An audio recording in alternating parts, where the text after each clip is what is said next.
Welcome to Awesome Movie Year, the podcast where we take a look back at an awesome year for movies, which is every year. My name is Josh Bell, film critic and writer, and I am joined by my co-host. I like it! I'm Jason Harris, filmmaker, comedian, and I just watched the remake of TJ Laser. Oh, deep cut from RoboCop there. Two of them, I think. So. Yeah, so not that deep. I mean, it's prominent. Both of these sort of in-world TV shows that people are into in this film, which is RoboCop. In this season of Awesome Movie Year, we've been talking about the films of 1987, and we're here at our finale to talk about our audience choice pick, as we always do in the finale. And this season, sometimes we go a little esoteric with these picks and come up with kind of wacky themes, but we went real mainstream, straightforward this season, picked 3 big blockbuster action movies for you to choose from. They were Predator, Lethal Weapon, and the fairly overwhelming winner, which was RoboCop. And I think we were not entirely surprised by that. No, but any of those 3 would have been a pleasure to cover. I love all 3 of these movies. Yeah, I mean, if you were one of the people who voted for Lethal Weapon, check out our episode on Lethal Weapon 2 from our 1989 season, where I think we talked a decent amount about the first Lethal Weapon there as well. So that was my thought was like, we kind of went there already. So I'm glad we didn't have to retread that. But Predator, I love. I would have been happy to talk about. Well, Lethal Weapon, I consider a Christmas movie. So maybe in a future holiday episode, we'll get there. Maybe we will. I know you love those Christmas movies. And every Shane Black movie is a Christmas movie, right? That's his whole deal. Oh, yeah. He likes it. All right. RoboCop is what we're talking about here. The second English language film from the Dutch director Paul Verhoeven, who we've also talked about before. We talked about his film Basic Instinct in our 1992 season. The years are all the awesome movie years. The season I don't remember us actually doing. Yeah, it's the Jason's blackout season. That was we talked about Basic Instinct. So check that episode out as well. And I like 92. If only it could have been 53 that I don't remember. Yeah. So this was, of course, before that, really his first major Hollywood film. His first English language film called, I think it's Flesh and Bone, was not, as big a hit. I've never seen, but this was the start of his big Hollywood kind of hit making period. It was a box office success. It grossed $53.4 million on its $13.7 million budget and was the, I think, 14th highest grossing film of 1987. So pretty good. Was also nominated for 2 Oscars, for Best Sound and for Best Editing, and it won a Special Achievement Award, which I believe is like a non-competitive award for sound effects editing. And I don't know, those sound categories are always back and forth. At one point, sound effects and sound effects editing were separate competitive categories, and they're not anymore now, but maybe they weren't then either. Anyway, it won an Oscar. It did win an Oscar, and it's crazy, Josh, this strategy of making a budget-conscious movie that makes money and gives you a franchise based on that, as opposed to spending $300 million on a crappy movie that has diminishing returns. Right. I mean, and this is an era when, not that there weren't films that were launched with the hope of making a franchise, but I feel like that was less often, that this is an era when this movie was made just because it was on cool. Its own. Yeah, exactly. And it turned into something more. Because it was a success rather than trying to reverse engineer that. But It did become a big old franchise. And, it's got quite a strong reputation now. But sometimes with movies like that, I end up looking back and see, it was critics hated this or whatever. But this was actually quite critically acclaimed as well. At the time, it got 2 thumbs up from Siskel and Ebert, and they were very enthused about it, especially Siskel, but both of them really liked it. And it generally got pretty good reviews from critics. Roger Ebert, in his written review, said, "The broad outline of the plot develops along more or less standard thriller lines. But this is not a standard thriller. The director is Paul Verhoeven, the gifted Dutch filmmaker whose earlier credits include Soldier of Orange and The Fourth Man. His movies are not easily categorized. There is comedy in this movie, even slapstick comedy. There is romance. There is a certain amount of philosophy centering on the question, what is a man? And there is pointed social satire, too, as the RoboCop takes on some of the attributes and some of the popular following of a Bernard Goetz. Where's the romance? What did I miss? Yeah, I thought that too. And I think they might have mentioned it in their segment, or it might have been in another of the reviews that I read, that people assumed that there was some sort of romance between RoboCop, Alex Murphy, played by Peter Weller, and Nancy Allen's character, his partner. But I thought one of the refreshing things about this movie was that was not a romance, that she was just another cop who was, I mean, she was supportive, she was helping him, but there was no romantic subtext there at all. I agree, but you have to admit there is a missed opportunity with a sex scene and a woman yelling, "Give me that RoboCop." I guarantee that exists somewhere. I thought you were going to talk about maybe RoboCop and Ed 209 having some sort of robot on a romance. Yeah, I mean, and I mean, what would that be considered? Because we know that RoboCop is Murphy, and Ed 209 doesn't really have any gender. So, what would that? How would you even describe that, Josh? I don't know. Ed 209, neither RoboCop nor Ed 209 seem to have any genitals. I mean, that's one thing poor Murphy has been denied along with everything else as he's become this cyborg. You know, he no longer has a functioning, I don't know. They talk about briefly his digestive system, but considering that there doesn't appear to be anything in that area, where does it all go, that like paste that he eats? I don't really want to think about this, but suddenly I am. Maybe he could feel it, but not remember it. Let's that's what he says about his family, Josh. So. Right. Yeah. But not about his bodily functions or doing the sex. Robo-sex. Right. Do you want some robo-sex? He does have kind of like romantic memories of his wife. So, I mean, I guess you could argue that, but I feel like people are trying to talk about Nancy Allen's character that way. And that's really not what's going on. And even the stuff with his wife is all like, you know, more like kind of the sentimental, like, hey, it's my wife and my son dressing up for Halloween, or like, hey, she loves me. So it's not like, you know, she's giving him the onesie twosie in the bedroom there, Josh. Right. No, it's not. And even when he kind of recovers those memories, he never tries to find the family. Maybe he does in the sequels, which we'll maybe talk about later. But here he kind of asks, and someone says, "Oh, she thought you were dead, so she moved away," and that's it. He doesn't really follow up on that. Yeah, I think that's fair. Also, I'm still thinking about RoboCop and Ed 209 giving each other the old cyborg, you know.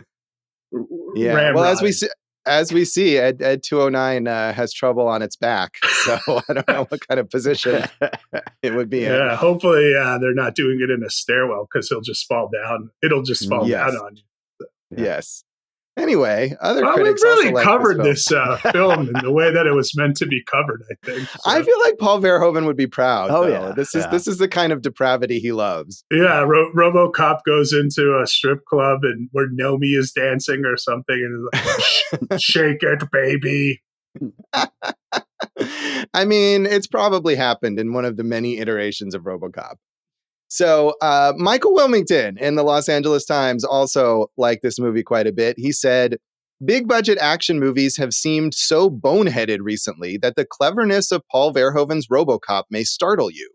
Despite a level of lurid violence that may offend many, this movie has a motor humming inside.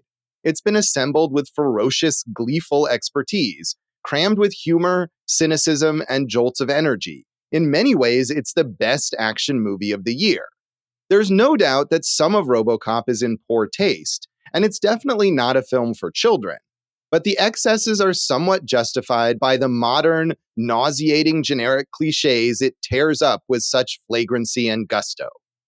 Yeah, so all three of the movies we're talking about, I mean, it's Lethal Weapon more so than Predator, have elements of humor in it, and I think they really work in the context of the film. And that's one of the pleasures of this movie is the satire and the humor in it. And it doesn't distract, it adds to the tone. Yeah, I mean, watching it this time, I really appreciated the satirical elements. And I mean, unfortunately, one of the reasons is because they seem very relevant, a lot of them right now, which would be nice if they weren't. But I mean, I think it's a testament to how effectively Verhoeven and the screenwriters were able to put this together. Edward Neumeier and Michael Miner are the writers, that it was relevant and incisive in 1987, and it remains so, that they're kind of prescient about where society was headed, unfortunately. And we need some RoboCops to save us right now, Josh. No, I think RoboCops, the point of this movie is we don't need RoboCops, right? I think you might have missed that. Well, who's going to protect us from the bad robots if not RoboCops? How about no robot cops? I mean, you're living in the past, best, bro. Yeah, sadly we do have them. There's some robot cop in New York City right now that I keep seeing pictures of it on social media. Josh just went to the Sphere, which opened in Las Vegas, and saw the Aronofsky movie. But there are robot tour guides there. Is that right? Did you interact with the robots there? Yeah, they're not really tour guides. They don't move around. I mean, they just kind of stand in one place and you can talk to them. I didn't. I just kind of watched other people interact with them, and they answer questions and they try to engage people, and you can take pictures with them and stuff. And I mean, it's kind of impressive, but honestly, seemed more like promotional. I mean, I went to a special opening event, and so maybe it was more likely that they were just telling you about the cool aspects of the Sphere, but it really did not. It seemed kind of chintzy, to be honest. So there was no slippage in that clip on that tech conference, where it's will you protect the humans? Yes, I will kill all the humans. No, maybe when I was not around, but mostly it was here are some facts about the sound system here at the Sphere. So it seemed harmless. When I worked in digital marketing, I was tasked with writing dialogue for robot concierges. And this was maybe 7 years ago or 6 years ago. So it was really cool at the time. Oh, this is so cool. And now it's I'm creating my own death spiral, Josh. Yeah, hopefully not. We haven't quite gotten to the RoboCop Ed 209 level yet. And as I've said, I act in BattleBots and no robots have attacked us yet. So. Yeah. See, you're smart. You're supporting and teaming up with the robots so that they'll be on your side. Yeah. Once there are overlords, I could be yo, I advocated for you. Does not matter. I do not feel emotion. Bang, bang, bang, bang. So finally, Dave Kehr in the Chicago Tribune was a little more mixed. He said, a high-tech futuristic thriller decked out with stomach-churning violence and odd satirical jibes, Paul Verhoeven's RoboCop is a stylish piece of work that leaves a sour aftertaste. The big business satire is probably the most successful element of RoboCop, achieving a nice Kubrickian coolness and precision in its portrait of rampant greed and smiling irresponsibility. But the action scenes, which are meant to carry the project, are overscaled, overfamiliar, and overdirected. Verhoeven has perfected a Euroflash style of fancy camera angles, rushing camera movements, and weirdly masked compositions, but he has very little sense of internal rhythm. The last third of the movie, which finds Verhoeven routinely ticking off plot points between extravagant explosions of violence, becomes frankly tedious. Whatever, dingus. Yeah, he's gonna get blown away by Ed 209. The action sequences are awesome. They're maybe the best stuff in the movie. What are you talking about, dude? So yeah, I agree. I mean, I think the satire is the best part, but I do think the action is really well done, and its excessiveness is part of the point and ties in with the satire, the whole idea of this decadent, ridiculous society. And I mean, by the end of the movie, they're fighting with guns that every time you fire them cause giant explosions. I mean, it's absurd. Yeah, Neumeier was saying this is his response to Reaganomics, where it's the rich get richer and everyone else gets screwed. So I mean, that's what we're looking at here. And the bad guys will do anything to take more money, and those bad guys are often in power, in elected office. So or in corporate offices. So, and the elected officials are beholden to those in corporate America. So I don't know. I think this guy just missed it.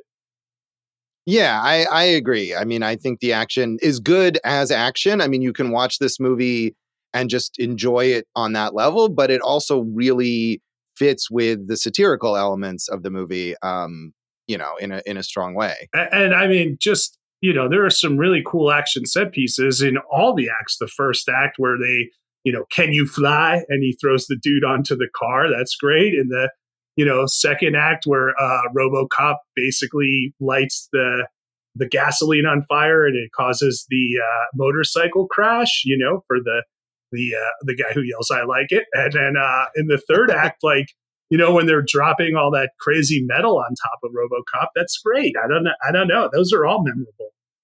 Yeah, they absolutely are. I agree. And like I said, especially the giant explosion guns, which are so very impractical too. Like if you actually want to shoot somebody or something, those guns are not precise in any way, but they're great to watch. I mean, you might have to shoot an Ed 209 just to get up to the 96th floor of a building, and that's what it takes. Right, exactly. So, Jason, had you watched this movie before? I have watched it before. I don't remember the first time I watched it. I think I was like one of those, like, oh, I should watch this. So it might have been 10 years ago, 15 years ago. I don't know. But not as a kid when it I never watched released. it as a kid. Josh, I do remember RoboCop coming out to save Sting at Capital Combat from the nefarious Four Horsemen. And while RoboCop is, a super cop, you can't beat the Horsemen. Everybody, Dusty Rhodes could tell you that.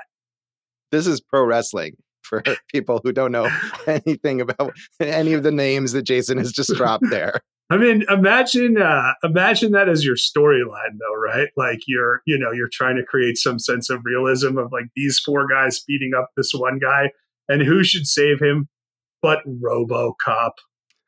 Yeah, I mean, and I think too, we'll talk about this later, but this part of the weird watering down of RoboCop where he becomes this sort of like pop culture, mascot or whatever. It's so weird that like this movie led to like, all these PG and cartoon spin-offs and toys. It's very strange how that happened. It is, but I feel like it was something that happened a lot in the 80s. It happened with Rambo. And that's off the top of my head. And I'm sure there are other like ultra violent R-rated movies that had, huge box office success that became kid friendly toys and cereals and cartoons and whatever. It was, ridiculous. In a way, it makes sense for RoboCop, right? Because he's talking about the excesses and like not worrying about all of the ramifications that come from all those excesses. So, he's eating his own tail, I guess. Yeah, I mean, it is sort of a weird meta, even though that's not, I'm sure, what it was meant to be when the movie studios just wanted to make money, but it does turn into that, I suppose. I was one of the kid fans of RoboCop. I definitely loved this. I loved RoboCop 2. I think I probably saw first. I still have a VHS tape with RoboCop 2 recorded off of like HBO or Showtime or something like that. Sweet. But I definitely saw them both, and I didn't have time to rewatch RoboCop 2 this week. I kind of would have been curious to see if that is any good because I kind of doubted it is. But I definitely loved them both, and I probably watched the RoboCop cartoon as well as a kid and had a RoboCop toy and all that. And I've seen it periodically since. I think the last time I watched it was when the remake came out in 2014, and at that time I feel like I was a little underwhelmed with it, but I don't remember why. And I thoroughly enjoyed it this time. So it's something that holds up well, I think. Yeah, I agree. And, the listeners can't see it, but we're on Zoom or Riverside so we can see each other. Dave has made a homemade tinfoil RoboCop costume that he's wearing right now. Really going for it, Dave. Oh, yeah, absolutely. Dave, did you... Thanks, Dave. Thanks for selling the bit, Dave. Yeah. Yeah, that's what I did. I'll Photoshop it later and then I'll just post it. And that'll really that'll be convincing. People will believe it then. Yeah, definitely. Did you watch this as a kid, Dave? So I don't know if you remember, but last year on Piecing It Together on our First Time Watches episode that Josh is always on, this was my number one first time watch of 2022. I had never seen this somehow I did see RoboCop 2 in the theater. I have a good memory of that. I'm sure I watched the cartoon, the video games I liked, but somehow I'd never actually seen this movie. And I mean, it would have been an all-time favorite if I had seen it back then for sure. Yeah, and I feel like if you were introduced to RoboCop through one of those other kind of sanitized versions, you might not realize how effective this movie is Yeah, and how satirical and dark and violent it can be. So exactly. I can see how, even if you're familiar with RoboCop as a character or a concept, that seeing this movie for the first time would be quite an impressive experience. Yeah, I mean, it shows, Josh, that you were a fan as a kid, and Dave and I both came to it as adults, and we all kind of have similar feelings about it. So, Jason, you want to talk about anything else on the background of this film? I mean, Verhoeven turned the film down twice because he didn't understand the satire from it. And it was his wife who read the script and said, "Hey, dum dum, get with it." Now I'm paraphrasing here, but that did happen, right. Josh. So that's when he agreed to do it. And I think he was a very good director for this.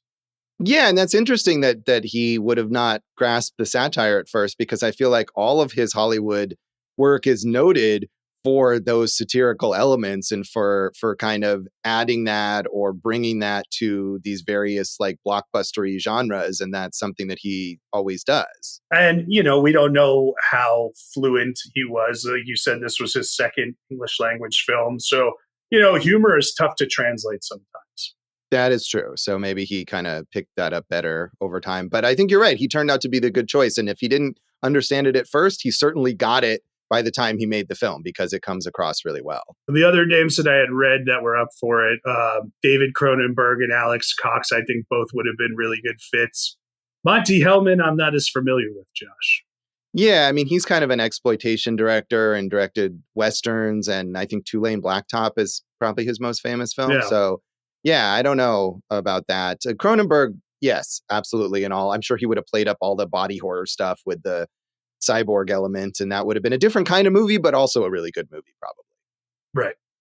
And Alex Cox, we know from Repo Man, had a weird kind of futuristic, out of place city feel anyway. So I think it would have been good with him as well.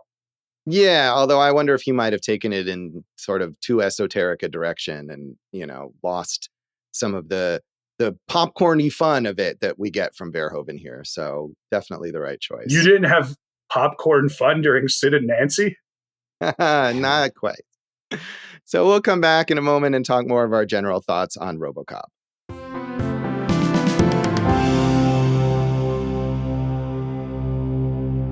Welcome back to Awesome Movie Year. In this season finale episode of our season on the films of 1987, we're talking about audience choice pick RoboCop.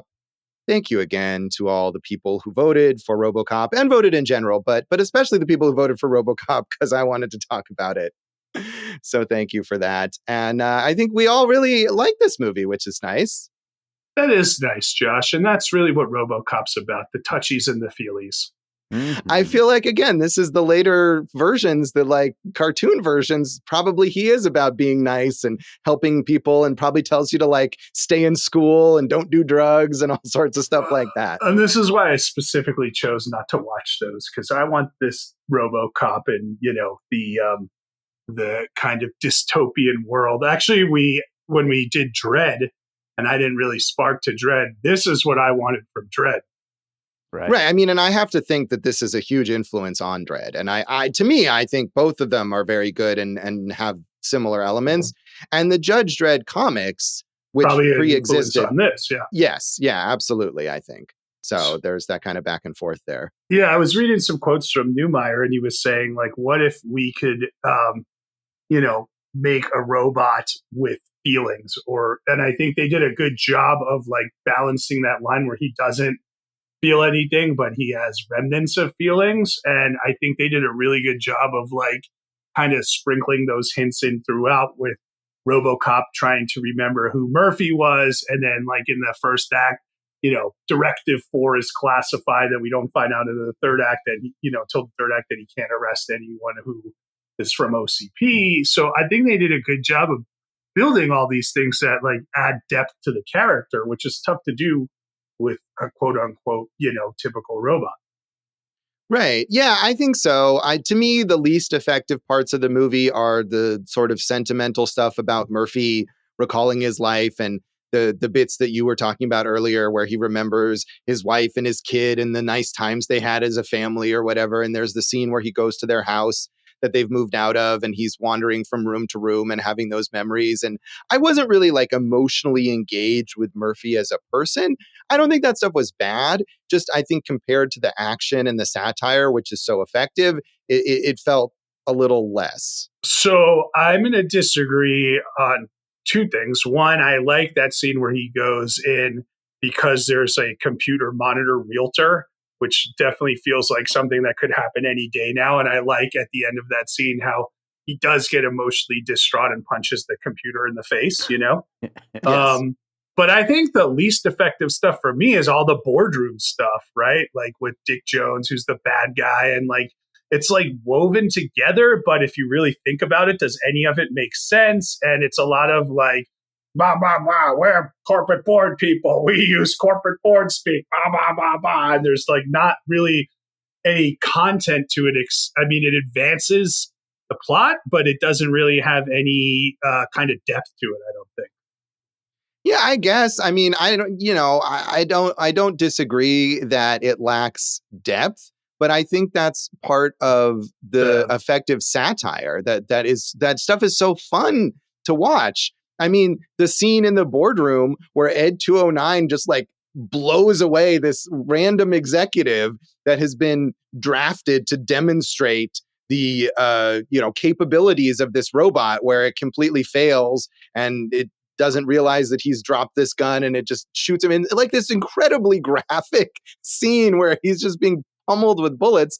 It's hilarious. That's a good scene. I like that scene. I think it's the scenes afterwards until the last scene where we get the reveal of Dick Jones. We know he's a bad guy, but then the rest of the board knows him. And then, because RoboCop can't take down anyone who's from OCP, the old man firing him and giving him the chance to shoot him out of the window is great. And we were talking, in between segments about Johnson, one of the boardroom members, and I love that like he stands up with glee to watch Dick Jones fall out of the window. Yeah, he's great. Felton Perry is the name of that actor, and he's kind of the sycophantic best friend of Miguel Ferrer's character, who's the very ambitious younger executive who's trying to kind of topple Dick Jones, played by Ronny Cox, and Miguel Ferrer. He's the one who comes up with the RoboCop program. It's Ed 209 is Dick Jones's big program, and when it flops because it kills that executive, he swoops in with RoboCop, and he's great as this really like sniveling, ambitious, slimy executive, and Ronny Cox is great also as Dick Jones. I feel like that's a big part of why I enjoy those scenes, because those actors are so good. And then you've got Johnson there as the kind of toady who's sucking up to his friend Miguel Ferrer, and he takes such glee in watching that one guy get blown away by Ed 209, and then in the end scene when you mentioned where the old man tells Dick Jones that he's fired, and RoboCop blows him away, you see him giving like a thumbs up or something like, oh boy, I'm going to get promoted now. It's great. It's a great little performance. I think I applauded at the thumbs up, honestly. The actor who I think steals every scene he's in is Kurtwood Smith, who plays the lead bad guy. And most people just know him from that 70s and now that 90s show. But I watched the show on Amazon a few years ago. There's only 2 seasons called Patriot that I think would fit into a cult classic if we ever did a TV season, right? And that show is awesome. And he plays like this kind of corporate boss who's very by the book. And he's great in that. He's great in this. I think because we know him as like this big sitcom actor, like he's underrated at his abilities to do so many other things. Right. Yeah. I mean, people always think of him as that kind of crotchety dad who has a heart of gold or whatever. And he's very good at that and has done it on so many seasons between those 2 versions of that show. But yeah, he's very good at being evil. And I think it's great, too, that the like badass villain of this is this kind of balding middle-aged guy with these glasses, and everybody's just afraid of him, and he doesn't take shit from anybody, and right until like the final moments of his life he's just defiant and like fuck you, and it's great. He's a great performance. It is strange, like he's dressed like he owns like a loft in Soho or something, like he's gonna have his own art exhibitions open in his apartment. But I do think he's an effective villain. I mean, the rest of his gang are all like kind of big, boisterous caricatures, but like it works because he holds everything together. Right. Yeah, it does. And I guess I saw somewhere, I can't remember where, that supposedly those glasses were specifically chosen by Paul Verhoeven because they look like Himmler. So, wow. Yeah. Nice. And I think that makes, that fits those kind of Nazi leaders who were basically like bureaucrats, but were, orchestrating horrific crimes. And that's sort of the parallel we're being drawn here. Although he's more than just a bureaucrat. Dick Jones is the bureaucrat who's orchestrating terrible crimes. But Boddicker, Kurtwood Smith's character, is right there in it committing those crimes. Yeah, and it seems like he likes to.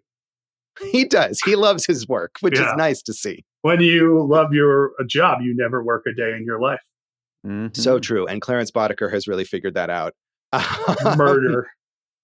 Drugs. Yeah, it's his favorite thing. Yeah.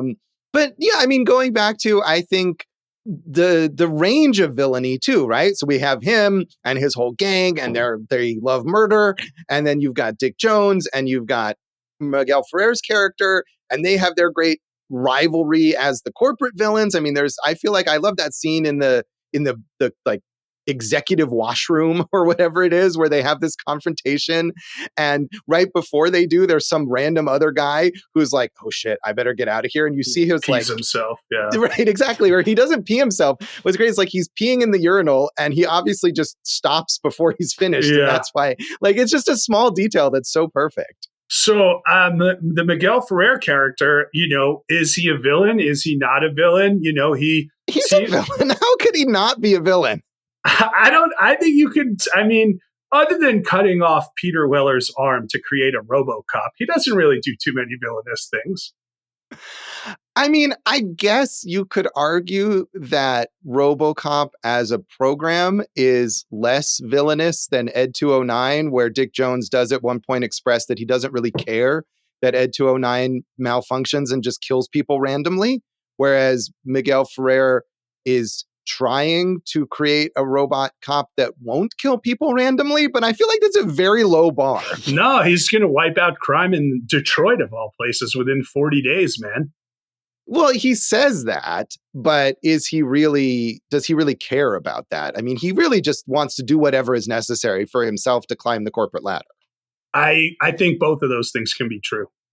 Yeah. I don't see how he's not a villain. I mean, in the way he treats all the cops, and he doesn't really care about solving crime. He just cares about RoboCop being flashy and on TV and getting his name out there. Well, I don't know, Josh. These are different interpretations that we have on our yuppie brethren here.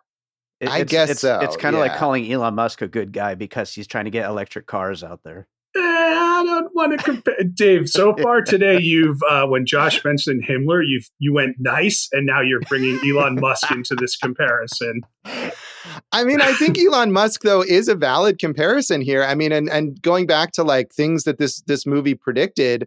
I mean, the whole deal with OCP that they talk about is how they've privatized various industries that previously were seen only as public, one of which is space travel. So absolutely, Elon Musk is the equivalent of like the old man or whatever, the head of OCP or something like that. I mean, I think that idea of these technology companies moving into areas that were previously sort of a public works is absolutely something that we're seeing with Elon Musk. So you're thinking the next move for Miguel Ferrer's character is to run some privatized prisons with all patrol guards as RoboCops, patrol guards. I'm pretty sure prisons is another thing that they show on that screen when OCP is talking about the industries that they've privatized. So yes, absolutely. Yeah. I think of the predictions, the one, and it's more subtle, and there are some subtleties in there is every time they cut to the news, there's always some type of natural disaster going on or terrible apocalyptic event going on. And it's just like, today in Santa Barbara, 110 people died because of wildfires. Now over to you, Lisa Gibbons, right? And it's just like an everyday occurrence, which is what we live through now. Yeah, that's so true. And they talk about like fighting at the border between the US military and like Mexican cartels and, the things like that we're seemingly on the verge of or whatever. Yeah, it's terrible, obviously, but it's also seems only tiny bit removed from the reality that we currently live in. And the one I brought up, I think, was due to the fire started because of a peace laser. Something. And like the idea of man-made natural disasters, like we have that now all the time in our lives, sadly. Yes, yeah, we do. So they really get that, and the inane TV stuff. I do love the guy who says his catchphrase, "I'd buy that for $1." And what I love especially about that is that what the hell does that mean? Nobody knows. But it's just hilarious. It feels like something you would see on Telemundo on Sábado Gigante Internacional or something, So, but I liked a lot of those, TV clips, the ads. Nukem, I think Nukem was my favorite. The nuclear proliferation board game where you can just nuke your opponents. Like, hey, this is a fun kids game. Right. It's kind of like Battleship-esque or little like Risk or something. And I feel like that's also the kind of thing I would totally believe was real at this point. And the car that everyone wants is the SUX, which is, is not subtle. And like the first time they mention it is in the scene with the like hostage negotiation where the member of city council has taken, speaking of things that we now deal with, is unwilling to accept the results of the election where he was not reelected and has taken people hostage. And he's making all his demands and he says he wants this fancy car. And they say, oh, how about the SUX? And I thought, oh, that's funny as a throwaway line that they're saying the car sucks. But then they say it like a bunch more times and they have a whole commercial. So it's not subtle, but it's still amusing. Yeah, I didn't love that scene where the elected official takes them hostage because he really came off as dumb after he took him as hostage. Like the negotiator's like, how about this car? And it's like, can I get airbags in it? And it's like, come on, man, you know what you're in for. But I do like the way RoboCop pulls him through the wall to end that. Also, kudos to Dave right now, because after his Himmler and Elon Musk mentions, he didn't just jump in and say, no, the election was stolen. I'm glad we don't have that perspective here. But also, I'm not on the Jason, side of I these feel people. I'm just recognizing these things. Yeah. Make Dave into some sort of Nazi fan. Right, that's not what we're trying to do. I think, Josh, I was wrong. He's not wearing a tinfoil RoboCop outfit. It's just his tinfoil hat that he uses for his conspiracy theorist podcast. Yeah, but Jason, I think you're really giving too much credit to our elected officials by saying that this guy, you didn't believe it that he would be dumb. I mean, that's fair, Josh. I think that's fair. One of the other little ones that I really liked was in the news report when they were like, today at Lee Iacocca Elementary School. And, that's a reference that's, I don't think a lot of people today who weren't alive back then would get, but, he ran GM, if I'm not mistaken, right? General Motors, or he was a huge corporate raider and blah, blah, blah. And the fact that we're naming elementary schools after him would be the equivalent of, as Dave would say, an Elon Musk elementary school. Right. Absolutely. And I think I don't know if it was GM or maybe it was Ford, but he definitely ran one of those. Maybe it was Ford. Yeah, but one of those big car companies, and of course this taking place in Detroit, that makes sense. But yeah, there's also at one point, I think the like Walter Mondale Medical Center, which was another one, a famously like failed political candidate has now gotten this place named after him. Yeah. So yeah, there's a lot of amusing little details in there.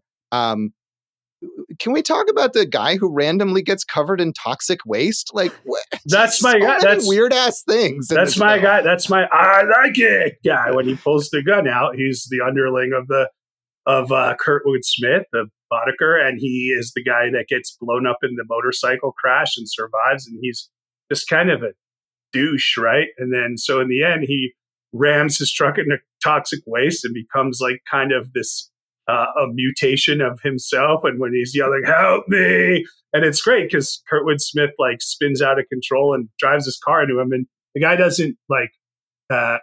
He separates, I guess would be the way to say it. Like he just kind of like disintegrates, right? Yeah, into this like pile of goo. Yeah, it's really fun. It's a fun way for him. It is. It just feels like something out of a different movie. Like, and I love it. He just, we're at this mill where, as you were talking about earlier, like they drop all the metal on RoboCop at one point, and there's all these steel beams and stuff. And he's driving his car, and then there's this random vat, and it says toxic waste on it. It's like, in Repo Man where everything says food, beer, or whatever. This is just the generic toxic waste. And suddenly he's covered in this. Where did it come from? Why is it there? Who knows? And he's like a mutant out of like a David Cronenberg movie, for example, or something. And it's amusing, but it just feels so absurdly random. I like that part, Josh. I got to say, if we're going to bring up things like that, we got to do our duty here on Awesome Movie Year and mention that back when he was Murphy, before he died, he did lose a hand, which is a recurring theme here on Awesome Movie Year. Yeah, especially this season, right? Is this the third movie just from this season about people losing hands? I think it is, because of Evil Dead 2 and Moonstruck. So I don't know. Something's subconsciously going on with us here about... What is the symbolism that we're missing? Right. I don't know. But yeah, you're right. And then, of course, as you mentioned, they initially, the sort of science team or whatever putting together RoboCop tells Miguel Ferrer, oh, we saved his other arm. And Miguel Ferrer's like, nah, we don't want that. We need a robot arm. Cut it off. Yeah, well, so he's more effective with the robot arm. You got to give him that. So true. Look, when he was Murphy, what did he do? He got into a car crash and then he got shot to death by a bunch of bad guys. When he was RoboCop, he handled business, man. He sure did. And I mean, that's another sequence that I really like when you see all of the technicians and scientists or whatever from RoboCop's perspective. And it gives you that passage of time where he's kind of turned off and turned on, and you see them having a party and whatever. And it just shows you, not only gives a good way to show the passage of time, but also the way that they dehumanize him and they view him as like just like a lampshade or something sitting there in their office. And that kind of, I think, is really reflected in the sequence where Dick Jones calls the cops and he's like, we got a problem here. And all the cops turn on RoboCop and just shoot him. Other than, there's a few cops. He's one of us. And, Nancy Allen's character, helps him flee to safety. But yeah, they just see him as a commodity. Right. Yeah. Even his quote unquote fellow cops and no one necessarily sees him as Murphy, except for Nancy Allen. She's really the only one who, recognizes that there's some humanity left there in RoboCop. Right. Because of his TJ Laser gun move there. Right. His little thing. TJ Laser, another TV show background detail that supposedly Murphy's son was a big fan of that and wanted him to twirl his gun in the same manner as TJ Laser. Another like nice little detail. And it's a good way for Nancy Allen's character to put it together. This is Murphy. And I mean, with that, I do think the one other thing I wanted to mention is in Act 3, where RoboCop kind of removes his helmet and we get like the face of Murphy, and he looks in the shard of glass that kind of, or the broken mirror that shows who he is, and it's like, is he, isn't he, what is he not? And I thought that was really cool because it added a little more humanity to the third act. Right. I mean, and I think they are asking that question where even though she says it's Murphy, he's like, well, I don't know. Am I? Like, I have these memories, but like you said, I whatever he says, I feel them, but I don't, or I remember them, but I don't feel them or something like that. Right. Even he's not sure how much Murphy he really is. I think it's I feel them, but I don't remember them. Okay. Yeah. But I mean, either way, the point being that there's a disconnect there between the RoboCop version of him and the human version of him. It's not just that he has but you're right, because we see that when he like goes into the server room and like gets all the information on who he was, who the criminals were, who killed him, and he has to kind of keep putting little scraps of his life together to figure out who he used to be. Yeah, and this is not necessarily about that, but speaking of the server room, another little detail that I love is that the tool that RoboCop uses to connect to computers is this like giant blade that he also jams in someone's ear at one point. Like, what a multi-purpose tool that is. I mean, that's how he kills Kurtwood Smith at the end with stabbing him with that in the neck. Right, there you go. Yeah, it was him. But you know, the fact that like, who built computers where they decided, no, we don't like these USB things anymore. What about a razor sharp knife? How about that for our computer interfaces? Let's put that on your iPhone. Josh, the other names that were bandied about to play RoboCop, Arnold Schwarzenegger, I think we all think too big of a star at this point in time. It would have taken away from the character. And he's already done something like this with, the Terminator. So I don't think that would have been good. But I think all of these other names could have pulled it off, which were Michael Ironside, Rutger Hauer, Tom Berenger. Those would probably be the top three. And then Armand Assante, Keith Carradine, and James Remar. Yeah, I think so. I mean, Peter Weller is good in this, but I think a lot of the performance of RoboCop is just being able to speak in a monotone, and those guys could definitely do that. Well, I mean, I was reading on the background, like he worked with this like famous mime for months to like create a walk for RoboCop, and then when he actually had to get into the RoboCop suit, it was way more kind of clunky than he thought. So it kind of changed everything. They said he was losing up to 3 pounds of body weight a day from all the sweat he was emitting from his body while in that suit. So, but Rob Bottin, special effects legend, was kind of in charge of that and the costume and the practical effects, which again, we all know we love practical effects on the show. Yeah, and I feel like they look great. Sometimes you can watch movies like this and think, oh, this is dated. And I mean, it's dated in the sense that you can tell it's practical or that it's stop motion or whatever, but it looks really good. And it doesn't ever take you out of the world of the movie, to me, at least. I found this quote from Paul Verhoeven on why he chose Peter Weller above these other actors. His chin was very good. Well, he does have like a chin showcase. I feel like, that's what you see a lot of him. Like if you play Batman, right? You need to have a good chin in order to play Batman. So, that was a smart choice from Paul Verhoeven. Hey, Josh, before we rate this thing, I did have one other factoid that I think sums up this interaction between corporate and Main Street and Wall Street, so to speak, and the kind of mix of corporate overlords and what's good and what's bad. For one of the promotions for RoboCop, they had a RoboCop costumed actor shake hands with Richard Nixon. Yeah. Nice. Richard Nixon, I feel like he's the real life, Dick Jones. Yeah, I think that's right. Yeah. So should we rate this out of 5 guys who dissolve into goo? 5 goo guys? Okay, that's 5 fine. goo guys. Yeah. Not good guys, but goo guys. It gets 3.5 from me. But I got to tell you, like, I watched it last week and I kind of watched it again this week just to like be ready for the preparation. It's like such an easy movie to watch. Like I could watch it again next month. Yeah, it's definitely a fun watch. I give it 3.5 as well. I really do enjoy it though. And it has that kind of nostalgic feel because I liked it as a kid so much and just RoboCop as a character, but it's very fun to watch and it certainly holds up. So Dave, how would you rate this? I'm going 5. It's all the way. Wow. It's amazing. And I think part of Dave's rating is how cool the score is. Like, it's really epic. It reminds me of the NFL Films Presents music when, like, teams are going on these, like, big-time game-winning drives.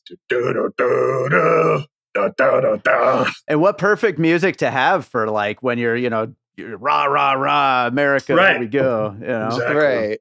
I feel like if RoboCop showed up at pro wrestling, there's a not insignificant chance that he could have showed up at an NFL game at some point in the 80s, right? Sure. I think that would be accurate. I'm just trying to think of like, because Ric Flair is known, for like low blowing guys, like punching dudes in the nuts from time to time. And as you established, Josh, that wouldn't be effective against RoboCop. So I think they would have. They establish it in the film that somebody kicks him in the nuts and it does not work. Right, there are no nuts. Yeah, so I think they would have to remove his helmet and maybe spit green mist in his eyes to incapacitate him or something. I look forward to Jason's wrestling match against RoboCop, for which he is effectively strategized here. If Capital Combat ever comes back, I'm ready for it. So. Yeah. Well, we'll come back in a moment and talk about the legacy of RoboCop.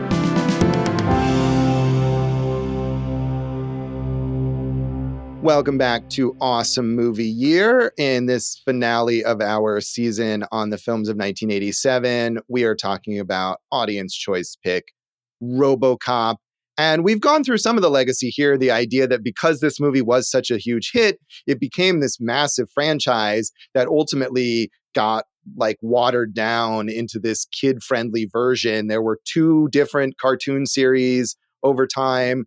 2 different live action TV series, one of which I think the second one was more geared toward an adult audience and maybe captured some of that dystopian feel. But the first one was more for kids and teenagers. The movie sequels, RoboCop 2, I mean, I haven't seen in a long time, but I'm pretty sure was just as violent as this. But I think I don't think RoboCop, so. no, I think it was at least still an R-rated film, if I remember correctly. The only thing I remember from it is a brain getting squished. So that's I mean, pretty that sounds violent. pretty graphic. Yeah. You're right. It is rated R, Josh.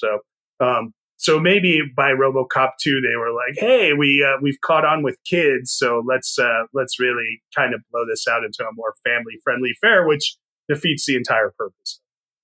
Right, absolutely. And it may be that RoboCop 2 was like, here's the version for adults and the kids have the cartoon, but we still have this violent film. But I know RoboCop 3, which I've never seen, did knock it down, I think, to a PG-13. And Peter Weller had left. He was in the second one, but wasn't in the third one. And of course, wasn't in any of the TV versions either. So yeah, it really got watered down. And there were RoboCop comic books, and I'm pretty sure there are RoboCop, versus various other comic book characters versus over time. Terminator or whatever it is. Yeah, it actually is.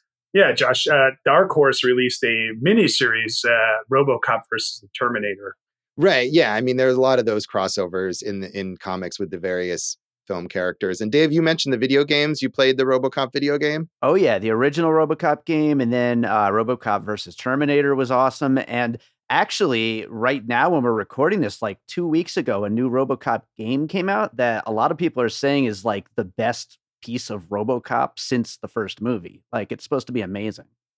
Wow. And that's, I mean, I think impressive that they're still making various versions of RoboCop. I mean, there was the remake that I mentioned from 2014, which I don't think did very well at the box office. I mean, it was never followed up with sequels or anything like that. But I guess there's word now that they may remake it again, or there may be a new RoboCop TV series. I mean, it's a property that's still being exploited. RoboCop Returns, a direct sequel to RoboCop that ignores the series' other films as in development. It's said to be directed by Abe Forsyth, who I don't know much about, and he's rewriting a script by Neumeier, Miner, and Justin Rhodes. Yeah, I mean, a lot of these projects, who knows if they'll actually come about, but the fact that there's just various things being developed around RoboCop, shows how big of a pop culture impact it's had. Neumeier had this quote on Detroit in 2013. "We are now living in the world that I was proposing in RoboCop, how big corporations will take care of us and how they won't." So that was 10 years ago. Yeah, and it's only gotten so much better, really. Josh, we've mentioned, of course, Verhoeven. He and Neumeier have a new project called Young Sinner. A young staffer in Washington, D.C., working for a powerful senator, is drawn into a web of international intrigue and danger. And I imagine there's a lot of sex in there. Yeah, that is supposed to be an erotic thriller. And it was announced like 2 years ago. So again, who knows if these things are going to happen. But Verhoeven has definitely, after, he had this big Hollywood period, and then he had these kind of flops that were maybe misunderstood, like Showgirls and Starship Troopers, that have come to be appreciated now. But he was sort of drummed out of Hollywood and really has been reappreciated a lot lately with his European films that he's made in recent years. So, yeah, he'll have the chance, I think, to work in a bigger sort of canvas or whatever if he gets that movie off the ground. I think he's happy, working in Europe, and Neumeier kind of, between this movie and Starship Troopers, which has tons of sequels that I had no idea about, is living off the fat of those two forever, I think. Right. Yeah. Starship Troopers has a bunch of like direct-to-video sequels, I think. And he's involved in all of certainly, them, I'm pretty sure. Oh, is he? Well, that's good, because I was going to say, I mean, with RoboCop, I'm sure he gets money from every iteration of it because it's a character that he co-created. Whereas Starship Troopers is based on a novel source material, so I imagine that the compensation for different versions of it is less for that screenwriter. But if he's actually involved in creating those films, then yeah, I'm sure he's doing pretty well. Lots of big time character actors we've mentioned. Ronny Cox, I always remember from Deliverance, and one of the craziest, spoiler alert, death scenes that I've ever seen on film. And he turns down 90% of the acting jobs he's offered to this day because he's a touring musician with like over 100 festival gigs a year. Yeah, that's crazy. I guess he's like a folk singer. I should have looked up some Ronny Cox music, but I did not do that. Yeah, I mean, this whole cast, I think even the main stars, their careers are all really oriented in that kind of character actor area. Even Peter Weller, who I always think of, speaking of David Cronenberg, he's great as the star of Cronenberg's Naked Lunch, and he's worked as a TV director, won an Oscar for directing a short film, and has a PhD in Italian Renaissance art history. I bet he knows more than I do on that subject. I mean, yeah, clearly. Nancy Allen used to be married to Brian De Palma, who would have also been an interesting choice to direct this film. And we'll see. I mean, I know she's kind of dabbling again, but Carrie, 1941, Dressed to Kill, which I think she got a Golden Globe nom for, and also a Razzie nom for. So, and Blowout are kind of some of her bigger films. Yeah, she worked obviously with De Palma on a bunch of films and basically retired back in 2008 to work as an activist for cancer causes, which is, that's an admirable reason to switch careers. Yeah, she was helping her friend who ended up dying of cancer. So it's nice that she's there to help carry on that legacy. Yeah. We talked about Kurtwood Smith. Are there any other roles? I mean, he's incredibly prolific. Are there any other roles of his that you love? Patriot is the one that stands out to me. How about you?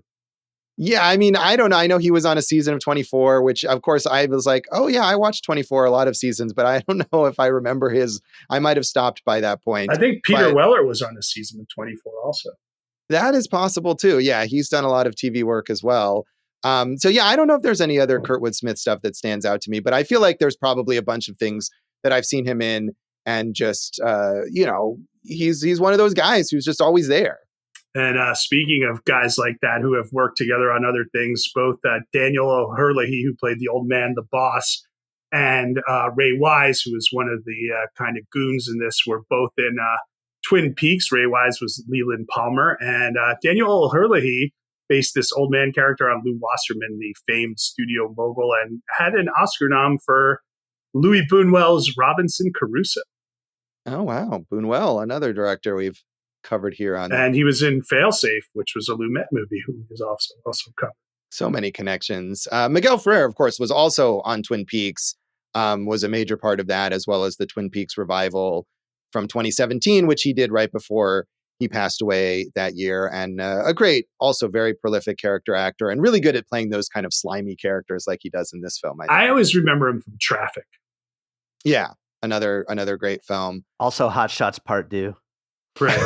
Of course. That's a classic as well. We were talking online before the episode about RoboDoc, the 5-hour documentary about the making of RoboCop. You gotta love when the documentary about the making of the movie is like 3 times as long as the movie itself. Well, maybe they're considering the sequels. I think they're not. That's the thing. It's just about this film. And just recently there was a clip from it that went kind of viral on social media that is just some I don't even know, some crew member talking about Peter Weller in the RoboCop suit wanting to eat Oreos. And they have like animated reenactments of Peter Weller and this crew member and the Oreos. And the amount of detail that goes into this really ridiculous little anecdote makes me think that this must be the most detail-oriented, like obsessive documentary about the making of any movie ever. Well, part of that is because it's the story is that Peter Weller says Robo wants Oreos, and he's like, "Hey, bro, it's just me and you. Call yourself Peter," and he refuses to acknowledge that he's Peter Weller. So the guy just eats all the Oreos in his face. Yeah, it's great. But I feel like, we like this movie, but there are definitely people who are that obsessive as fans of this film who will eat up Oreos, like they will eat up this 5-hour documentary about RoboCop. And perhaps there are giant fans of Lisa Gibbons, who was very famous at the time between Entertainment Tonight and her daytime talk show afterwards. She was, and good for her for being willing to kind of make fun of that whole sort of cheesy news anchor persona by appearing in this film, because she's not playing a sympathetic character in any way. She's fun. They're all fun. Yeah, she is. So anything else you want to mention about the legacy of this film, Jason? I mean, I just wanted to shout out that Robert Duquois, who plays the chief. I'm probably pronouncing his name wrong, but he's one of those angry police chiefs that you might find stereotypical now. But I mean, he was in Nashville, which we've, which there might be an episode released on that soon. Hint, hint. Bonus episode. Coffee, and he was one of the voices in the Harlem Globetrotters cartoon, Josh. Lastly, I wanted to say the costume took 6 months to build. Wow. Yeah, and we should shout out, you mentioned Rob Bottin, but also Phil Tippett, another major special effects pioneer who worked on that stop motion for Ed 209 and, made that crazy.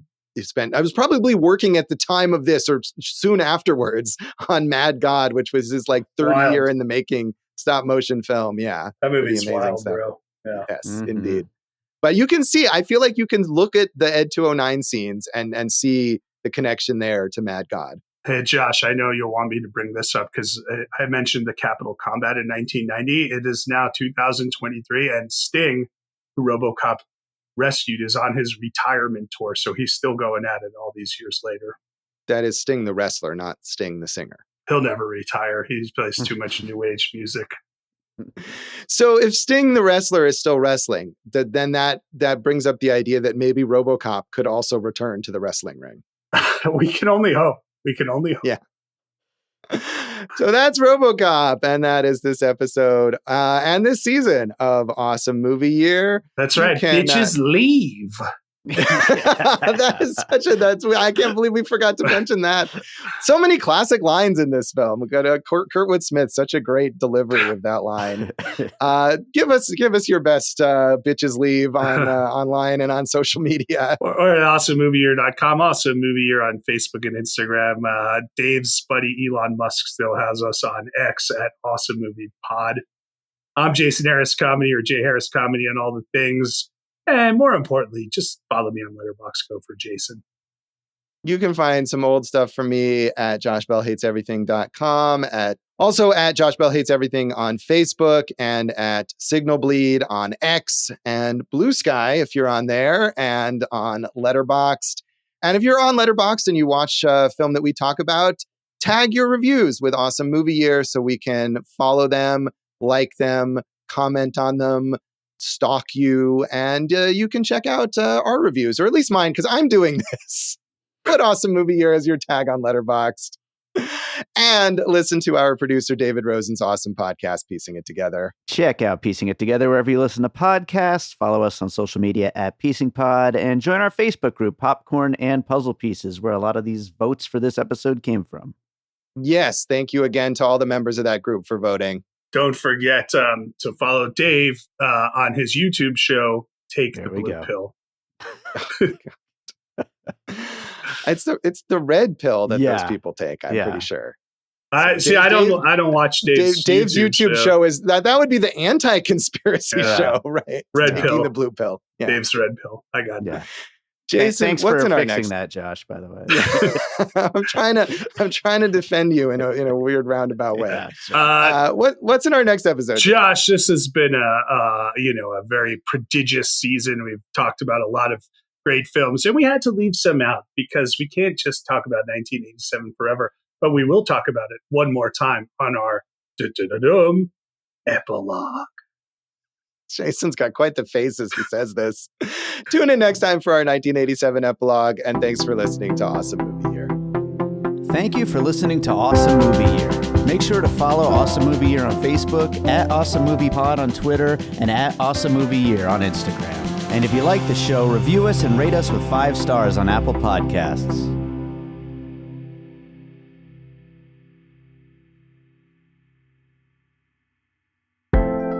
An All Points West production, produced by David Rosen in Las Vegas.